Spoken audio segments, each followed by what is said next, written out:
Hi guys, today I'm talking store variants. Where to buy them, what you should look for. Let's go take a look.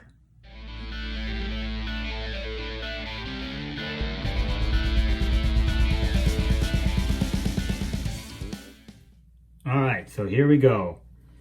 Cover a couple basics here and then I'll jump into more of the store variant stuff. So here we have Venom 27. This is cover A and cover B. As you know, Marvel, or really all the different various comic companies are looking at, making more bang for their buck. So they have one issue. How do they get you to buy it, quote unquote, multiple times? So they release a cover A, a cover B, and in some situations there's a cover C, D, etc.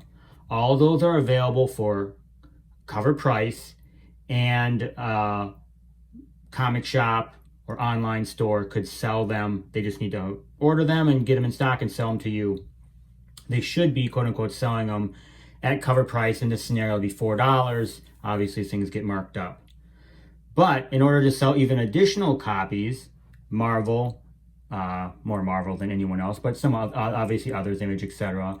If the retailer buys 25, 50, 100, they have a retail incentive, so there would be, 1 in 25, 1 in 50, etc.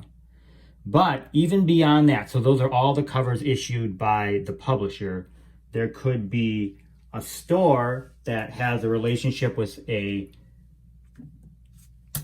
artist, and they could produce a store variant. So in this scenario, this one is the Crain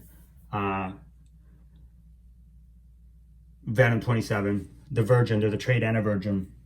And generally speaking, they sell these as a set for about $50. You get the trade and the Virgin.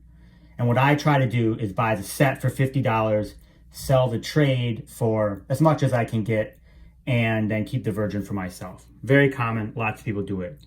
I'll get into in a little bit where you buy, where the best place to buy, who has some relationships with some of the artists. But anyways, this is kind of how the variants work, which you may or may not know. The other example would be, so this is the first appearance of the Robin King, Legends of the Dark Knight, #1, and then this is the 1 in 25. Just to speak on that once again. So the retailer would have to buy 25 of these to get one of these. So really this video is going to be more from the investment perspective, quote unquote, is it worth it? I always think that if you're a collector, you love a cover, if it's a store variant, if it's a cover A or whatever cover you love, you should buy what you want. That doesn't matter. So if you're in love with this cover, regardless if it's a 1 in 25, 1 in 100, 1 of whatever, and I'll show you some example of that, you should buy that. That's fun, and you should keep it and put it on your wall or wherever you want to display it. But when you're talking about investment, the question comes in really is, do you buy a bunch of these or do you buy one of these going forward? And so this was a really hot book when it came out a couple months ago. Let me just tell you where it's at right now. These were selling for $200. I mean, even upwards of that. And these were selling, obviously you could get them for cover, which is, $6, I think. So right now, it's late 2020, 3 or 4 months later. These are now selling for $100. You can maybe even find them for less than $100. And these are selling for $15. So if you would have bought a bunch of these, you would be way ahead from an investment perspective and you would have lost money on this. So that's something to consider. It's not always that way, but when you're buying various variants that are super expensive, maybe you should have just bought a bunch of the cover A. Something to think about.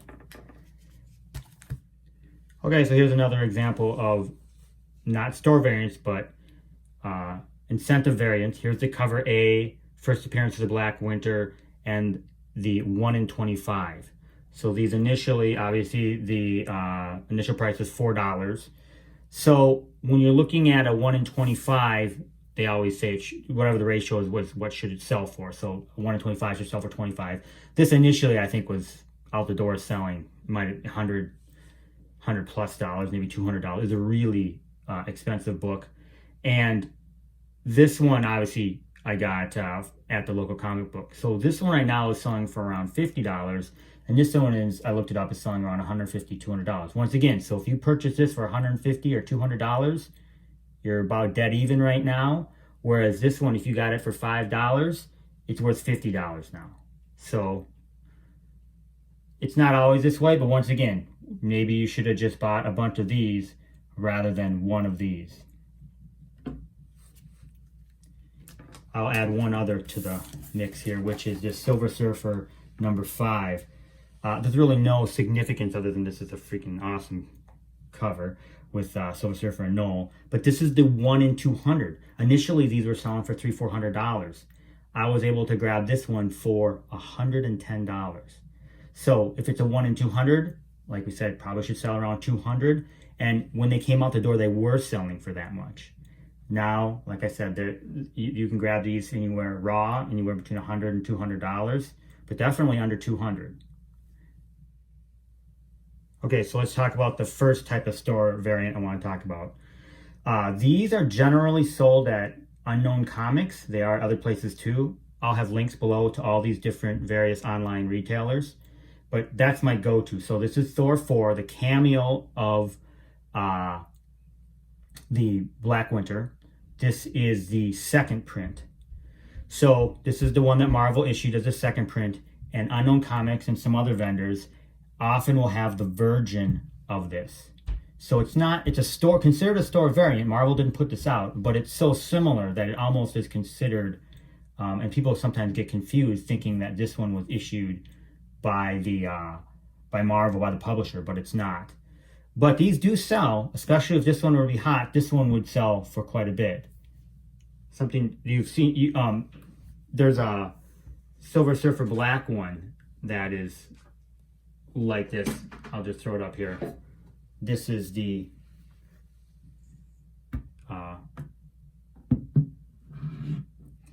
Virgin Unknown Comics, and then there was the fourth print from Marvel had the trade up here. But this one sells for more than the trade, even though it's a store variant. So that is something to look for, is the version of the Marvel or publisher issued comic. Okay, so here's the second type of store variant that you want to look for. But, once again, if you love the cover, buy it. There's not a doubt. But is the first appearance of the character on a store variant, is that going to make the price or investment explode? And we have not, there are some instances of that, but for the most part, no. So this is to be a perfect example of Venom 5. If you look at chronologically when it came out, this is the first cover appearance of Noel. However, and this book goes for quite a bit. I mean, it might go for, I think, $50 or something like that. And there's a version that goes more because it was sold as a set, trade and Virgin together. So you would think this is the first cover appearance of Noel. You think it'd just be worth tons. No.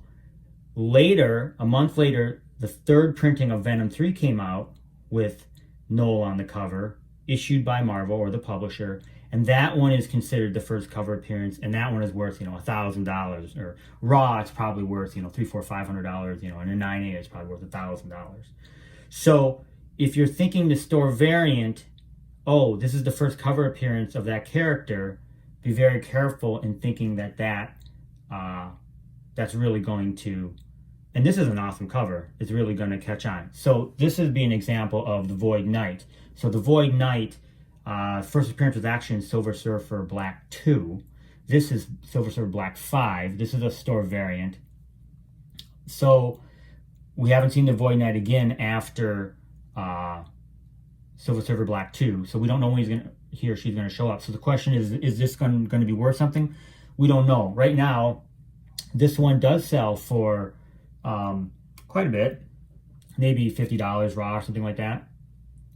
So we don't know. But if there's another cover later that comes out, let's say a year from now with the Void Knight on the cover by the publisher, would that be considered a quote unquote real cover appearance? I don't know. It's so long. So this one was close. This was within a month.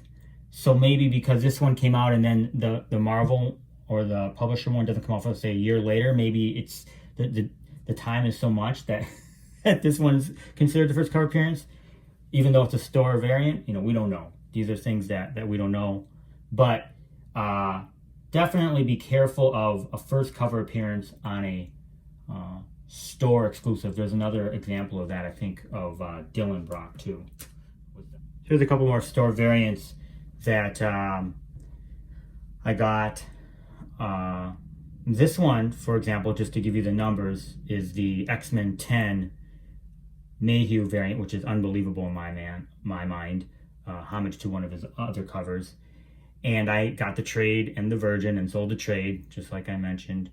And the significance of this one is that I only wanted to share is that it has gone down in value. I think so. I paid $50 for the set, and the trade one you can get for $10 or something like that, and this one is probably worth $25 maybe. So, and that is really what happens to most of these store variants, unless there's some sort of significance to them. This would be Venom 9, first appearance of Dylan Brock, but this one even isn't. I mean, it's worth something, but it's not as worth probably as much as some of the other Venom 9s, especially the ones issued by the publisher. But once again, if you love the cover, and that's really why I knew that buying both of these, but I thought the covers were so great, and I wanted them in my collection. So that's, just buy it if you like it. Well, as another, and I'll make him a category in his own, because of course I'm a huge fan, but is Clayton Crain. And his covers just really, almost entirely now, he's moved to store variants. He does seem to have a relationship with Scorpion Comics and Black Flag Comics. Once again, I'll link all this below. And his comics sell out within minutes. Generally, they're low print run, and they hold their value and go up. So when you're looking at this Maestro 1, which really isn't a key, it's just such an incredible cover that if you can get it signed or just buy it right now, it does hold value and seems to go up.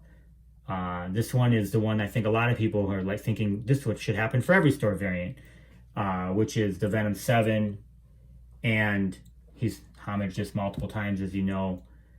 This one is hundreds and hundreds of dollars, and that's what everybody envisions from an investment perspective when they buy a store variant. Hey, I'm going to buy this and get it slabbed, and now it's going to be worth, the trade is going to be worth 500, and the Virgin is going to be worth 1,000. That's what everybody wants.